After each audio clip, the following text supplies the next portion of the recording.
Hi, Assalamu alaikum. Today I will discuss Kant Transcendental Idealism. In the last lecture, I discussed some very basic principles or the definitions of direct realism, indirect realism, idealism, and transcendentalism. So let's discuss it. Transcendental idealism is one of the most important sets of claims defended by Immanuel Kant in the Critique of Pure Reason. So, according to this famous doctrine, we must distinguish between appearances and things in themselves. That is, between that which is mind dependent and that which is not. So, let's clear it first. Appearances किसी भी चीज की ऐसी एक characteristics होती है जो कि हमें उसे देखने पर ही पता चल जाती है. फॉर एग्जाम्पल, अगर आप एक एप्पल को देखते हैं तो उस एप्पल को देखते हुए जो आपको उसकी अपीयरेंस नजर आ रही है, जो उसका बैरूनी आपको नजर आ रहा है उस ऑब्जेक्ट के बारे में, वो उसकी अपीयरेंस है. थिंग इन देमसेल्फ क्या है? जो कि एक्चुअली एप्पल है. इसका मतलब ये है कि जो अपीयरेंसेस होती हैं वो माइंड डिपेंडेंट होती हैं और जो थिंग्स इन देमसेल्व्स होती हैं वो माइंड इंडिपेंडेंट होती है. जब भी किसी चीज को आप देखते हैं तो आपके माइंड में उसके बारे में आइडियाज ऑटोमेटिकली जनरेट हो जाते हैं. ठीक है, this is how mind works. तो जो भी चीज आप देखते हैं वो अपीयरेंस होती है उस चीज की, और जो भी चीज आप नहीं देख पाते हैं जो कि माइंड इंडिपेंडेंट है, जिसकी रियलिटी को आप जज नहीं कर सकते, उसको आप कंप्रीहेंड नहीं कर सकते, वो चीजें क्या होती हैं? वो सारी थिंग्स इन देमसेल्व्स होती हैं, वो चीजें जो कि एक्चुअली में जैसी होती हैं. So in Kant's view, human cognition is limited to objects that somehow depend on our minds, namely appearances. कि इंसान की कॉग्निशन की जो पावर है, जो चीजों को जज करने की, चीजों को डिसर्न करने की, उनको लर्न करने की जो पावर है ना, वो सिर्फ उनकी अपीयरेंसेस तक लिमिटेड है. वो चीजों को थिंग्स इन देमसेल्व्स जैसा कि वो एक्चुअली हैं उसको वो कंप्रीहेंड नहीं कर सकता. Lies beyond the limits of our experience and cognition. क्यों नहीं हम उसको जज कर सकते? क्यों हम उनको डिसर्न नहीं कर सकते? क्योंकि वो हमारे एक्सपीरियंस का हिस्सा नहीं बनती हैं.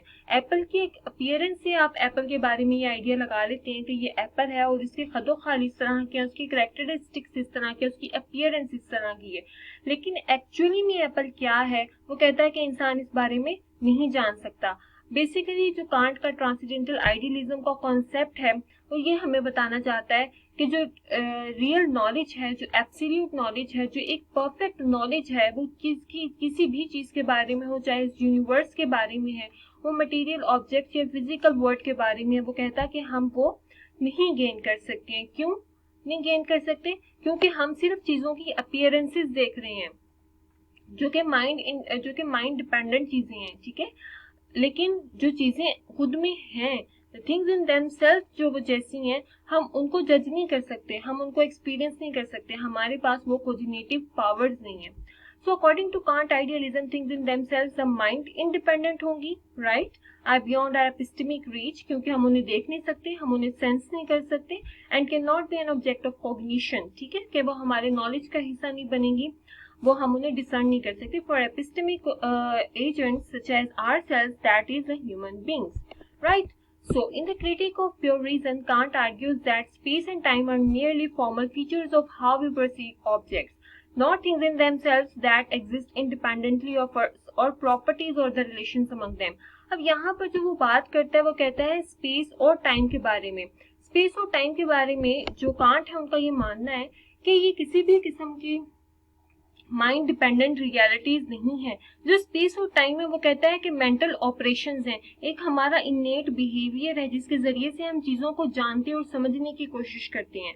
क्योंकि जब भी हम किसी चीज को देखते हैं, किसी एक सर्टन ऑब्जेक्ट को देखते हैं एक्सटर्नल वर्ल्ड में, वो कहता है वो किसी न किसी स्पेस में पड़ा होता है. ठीक है, उसकी एक 3 डायमेंशनल स्पेस होती है, वो एक स्पेस ऑक्यूपाई कर रहा होता है. मैटर आपको पता है स्पेस ऑक्यूपाई करता है.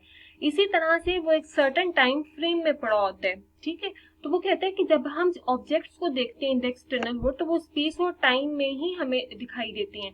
और बेसिकली जो स्पेस और टाइम है ये माइंड इंडिपेंडेंट है, ये इनेट हमारा बिहेवियर है जिससे हम चीजों को सिर्फ देखते हैं. ये कोई प्रॉपर्टीज नहीं है, ना इन चीजों का कोई उस चीज के साथ रिलेशनशिप बनता है. So objects in space and time are said to be appearances. जितने भी हम ऑब्जेक्ट्स देखेंगे स्पेस और टाइम में वो मेयर अपीयरेंसेस हैं. और वो कहता है कि that he argues that we know nothing of substance about the things in themselves of which they are appearance of. So Kant called this doctrine को वो क्या कहते हैं? Transcendental idealism. So नेक्स्ट इसका कॉन्सेप्ट है नोमिना एंड फिनोमिना का। नोमिना क्या चीज होती है? The word in itself as it actually is, कि दुनिया अपने आप में जैसी है, जैसी वो एक्चुअली है, दैट इज नोमिना। तो नोमिना क्या हुआ? नोमिना हो गया things in themselves and also the things that are mind independent. ठीक है, तो वो सारा क्या होता है? वो नोमिना होता है। जिस चीज को हम नहीं पहचान सकते हैं, हमारी उतनी कॉग्निटिव एबिलिटी नहीं है कि हम उस चीज को समझ सकें। हम दुनिया को नहीं समझ सकते उस तरह से जिस तरह की दुनिया है। हम दुनिया को सिर्फ और सिर्फ उसकी अपीयरेंस के लिहाज से समझते हैं। ठीक है, फिनोमिना क्या है? जितनी भी चीजें हम दुनिया में सेंस कर सकते हैं, जितने भी फिजिकल ऑब्जेक्ट्स हम एक्सटर्नल वर्ल्ड में एक्सपीरियंस कर सकते हैं, उनको सेंस कर सकते हैं, उनको, वो सब कुछ क्या है? वो फिनोमिना है। ठीक है, यानी कि appearances are also called the phenomena. So we can only have knowledge of reality of object which we experience in a physical world, not things of how they are in themselves. इसकी example ये होती है कि जब हम इंसान की example लेते हैं, इंसान को समझने के लिए वो ये कहता है कि हम ये कहेंगे कि हम क्या हैं, राइट? ये नहीं कि इंसान ऐसा क्यों है। हम अपने आप के बारे में भी बहुत जो इन डेप्थ है ना नॉलेज, वो हम नहीं गेन कर सकते, वो हम रियलिटी नहीं गेन कर सकते हैं अपने बारे में भी। ठीक है, हम सिर्फ अपने अपीयरेंसेस के लिहाज से ही कहेंगे कि ये इंसान है, लेकिन वो क्या है, वो अपने आप में क्या ऐसी चीज है, वो कहता है कि हम उस चीज को नहीं समझ सकते। इसी तरह से हम दुनिया को भी नहीं समझ सकते हैं, राइट? सो सेंसिबिलिटी और अंडरस्टैंडिंग के हम चीजों को समझते कैसे हैं एक्सटर्नल वर्ल्ड में। सबसे पहले ये है कि हम किसी न किसी चीज को सेंस करते हैं, मटेरियल ऑब्जेक्ट्स को सेंस करते हैं, उसको हम सेंसिबिलिटी के मानी में लेते हैं। उसके बाद हमारा दिमाग उसके बारे में चीजों को स्टोर कर लेता है, वो हमारे एक्सपीरियंसेस का हिस्सा बन जाते हैं, जिससे हम मुराद लेते हैं कि हमारी उस चीज के मुताबिक अंडरस्टैंडिंग हो जाती है। So for can't humans will never know things as they are in themselves because humans can never think without their brains। क्योंकि इंसान क्या है? अपने दिमाग का सहारा लेते हैं किसी भी चीज के बारे में आइडियाज की क्रिएशन के लिए। So and the brains are so structured as to provide for arrangements and ordering and connecting elements for human thought to occur। ठीक है, तो आपके ब्रेन्स बहुत इंपॉर्टेंट हैं क्योंकि वो आपके आइडियाज को अरेंज कर देते हैं, जिससे आपको मटेरियल वर्ल्ड को समझने में बहुत ज्यादा आसानी होती है। So it is as if the humans must always see things through colored glasses because they cannot remove them। वो कहता है कि इसीलिए जब इंसान किसी चीज को देखता है ना, तो वो उसको अपनी ब्रेन की पावर से देखता है, वो अपनी कॉग्निटिव एबिलिटीज को इस्तेमाल करते हुए देखता है। इसका मतलब ये है कि वो उसे कलर्ड ग्लासेस के थ्रू देखता है, वो ब्रेन के बिना किसी चीज को समझ नहीं सकता, किसी चीज को अंडरस्टैंड नहीं कर सकता। So therefore the universe will always appear through the tinting of those glasses। Humans will never know how the universe actually looks, and humans may get lost but cannot experience the thing in itself correctly। Immanuel Kant is considered to be one of the world's greatest philosopher माना जाते हैं, and in his account of epistemological theory of knowledge called Transcendental Idealism, he claimed that the mind of the knower makes an active contribution to the experience of objects before us। और उनका ये मानना है कि जो इंसान का जो ज़हन होता है, उसकी एक बहुत ज्यादा कंट्रीब्यूशन है एक्सपीरियंस बनाने के लिए।